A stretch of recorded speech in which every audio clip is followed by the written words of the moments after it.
國會公投今次成功啦，大家都入翻咗議會。之後你哋會有啲咩做法？譬如會即刻就否決咗個政改方案啦，或者之後會有其他行動會跟進翻嘅，之後你哋做翻嘢。嗱，我哋呢個運動咧就叫做自覺樂壇，你唔係從一個功能性去考慮個問題嘅。當然你頭先問嗰啲問題，我哋全部都會有回應、有解答入去。我哋一定係否決嘅方案，冇得傾嘅呢個就唔入去嗰個否決嘅方案㗎啦。我哋辭職之前都寫明呢個立場好清楚，就一定係否決呢個方案㗎啦。同埋任何不民主嘅方案，任何一個對政制發展冇幫助嘅方案，我哋都係反對㗎啦，係咪？咁但係問題就係話，我哋將個決定權還俾人民啊嘛，係咪？咁有啲人就話，如果你失敗咗，咁你就贊成個方案，我哋頭都兩回事嚟嘅喎，係咪？失敗咗，我就覺得香港人真係唔要民主，或者認為民主可以慢啲，我咪翻屋企瞓覺咯，係嘛？好簡單啫嘛，係嘛？即係一個從事民主運動嘅人，你行嗰條路梗係好寂寞㗎嘛，行嘅時候。初初好多人行下有啲望下唔對路，走咗兩個，走可能走住三四個噶嘛，咁你要考慮行落去噶嘛。咁但係我哋咧就一定係我哋係會放棄噶嘛。咁所以其實而家大家都係從個功能性個角度出發，所以我成日講一種，即係而家香港咧係一個資本主義50年前不變嘅社會，係咪？基本法規定咗嘅，全世界都冇嘅，喺個憲法或者個所謂根本大法裏面寫明某一種主義要50年不變。係嘛？咁英國唔使選舉啦，大佬，係嘛？而家保守黨有機會執政嘅資本主義咯，係嘛？咁保守黨執唔到政工黨嘅社會主義咯。咁邊個話事？人民話事啊嘛！人民要社會主義，咪社會主義嘅政黨執政咯；人民要資本主義，咪資本主義嘅政黨執政咯。有咩理由將資本主義制度50年咪寫喺個憲法嗰度嘅啫？係嘛？又有咩理由喺中華人民共和國憲法寫明第一條啊？中國實行社會主義啊！任何人機構都唔可以破壞社會主義，但係佢收翻個特區就進行資本主義咁，已經係一個即係我哋叫做英文嘅 paradox 吊詭嘅一個悖論啊，係嘛？好奇怪嘅，係嘛？咁但係因為其實個現實就係佢驚你香港人走晒啦，係嘛？我話俾你資本主義制度50年咩？但係你資本主義制度50年不變咧，呢一個係一個迷思，一個 myth 嚟嘅。你搞到咩咧？所有政府嘅政策係向資本主義傾斜咯。而家咪出現頭先周成講嘅貧富懸殊、官商勾結、特權橫行，係咪？李嘉誠一個人嘅資產咧，香港佔咗成個上市產值14%，係咪？除咗賣棺材之外，咩生意都做㗎啦，衣食住行、通訊、和記、電信、港燈、電力，係嘛？由搖籃到墳墓啊，幾乎你都要即係俾錢佢使嘅，係嘛？超級市場係有間叫做 PK， 係嘛？乜都有啦，豐澤就賣電器，百老屈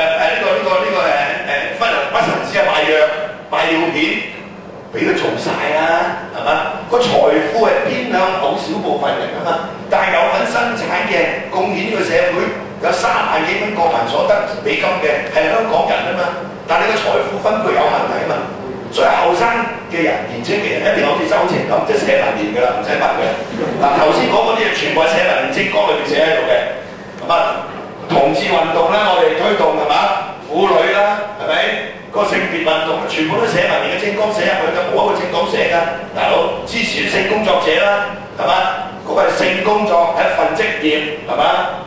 譬如類似呢啲咁嘅理念，全部都係啲所謂左派 left wing， 係嘛？香港係一個大右派社會，係嘛？嗱，所以我點解去答你啲問題？我講咁長，因為呢度年青人多，我中意教育，係嘛？香港人喺資本主義制度底下，英國人統治呢100幾年，全部都係講緊功能、效率 ，work 唔 work 啊？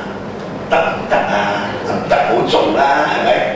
個個習慣咗呢種咁嘅思維，其實呢種思維喺資本主義社會梗係好好用啦，係咪？但係你諗深一層，長遠睇佢有問題，所以我哋又要嘗試下用另一個方向結構性思維。講下原則，講下理念，講下信仰，講下願景，係咪？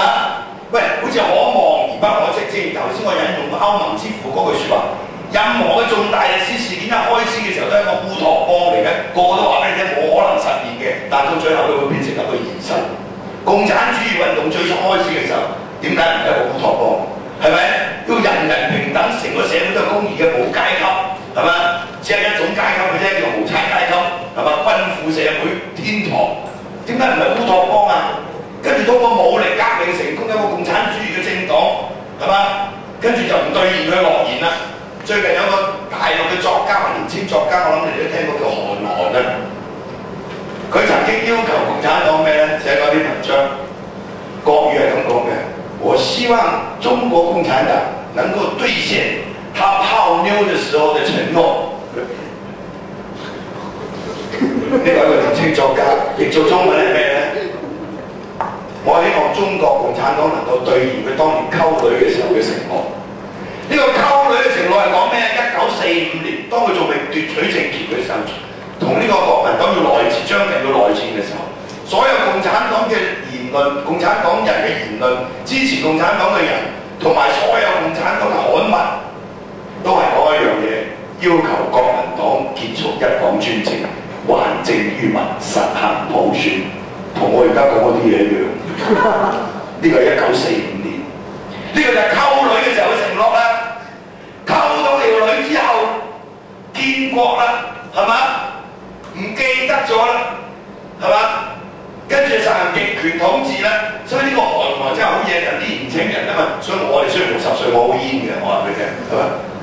韓寒話：你唔該你兌現你溝女嘅時候嘅承諾啦，即係話用眼講，係嘛？即係佢講就得，佢革命嘅時候，佢成功奪取咗政權之後，你要革佢命嘅時候就唔得。講佢起義嗰個人好似癲咗咁喎，係嘛？我哋話全民起義啊，佢要搞革命啊，要暴力啊！我戀愛起義未聽過，有部戲謝霆鋒做嘅文化起義未聽過啊！黐線嘅呢班人，你真係活喺中世紀，係嘛？你反對我哋，跟住話因為佢講起義，所以我哋杯葛呢個選舉，你發得癲嘅呢啲人，意識形態好緊要㗎嘛，嗰個價值觀嚟㗎嘛。